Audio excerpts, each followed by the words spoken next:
హిందీని force చేయకూడదు అన్న ఒక విషయం మీద తీసుకొచ్చి ఈరోజు రాములు వారు నార్త్ ఇండియాకి చెందినవాడు అండ్ సౌత్ ఇండియాకి చెందిన రావణాసుడు అంట. మొత్తం రామాయణం ఎపిక్ని రూపు మార్చేశాడు. అండ్ కూర్చుని సూర్పడక వచ్చిందంట, $2,000 ప్లస్ జిఎస్టీ ఇచ్చిందంట. ఏం మాట్లాడుతున్నావు? బుద్ధుందా అసలు నీకు? ఇది రామాయణమా? అండ్ లక్ష్మణ్ వారిని పట్టుకుని లక్కీయా?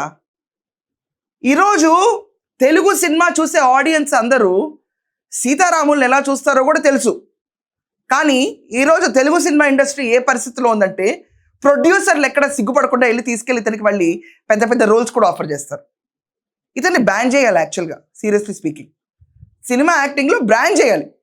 నువ్వు ఈ వేషాలు ఎన్ననే వేయచ్చు, ఆఖరికి ఈరోజు పుట్టినాడు కూడా నటనలు వేస్తూనే ఉంటాడు. దాంట్లో నీ గొప్పతనం ఏం లేదు. నీకు హిందువులంటే డిస్రెస్పెక్ట్. మొన్న వీళ్ళ మదర్ చనిపోయారు, రెస్ట్ ఇన్ పీస్, ఫైన్. కానీ క్రిస్టియన్ మతాచారాన్ని పాటిస్తూ నువ్వు లాస్ట్ రైట్స్ చేసావు. నువ్వు నాస్తికుడివి, నీకే మతం లేదు అంటే మీ మదర్కి క్రిస్టియానిటీ మీద నమ్మకం ఉంది కాబట్టి ఆవిడ లాస్ట్ రైట్స్ క్రిస్టియానిటీ ఫాలో అవుతూ చేశారని చెప్పావు. ఈ దేశంలో హిందువులందరూ అంత మూగజీవాళ్ళకి కనిపించారా నీకు?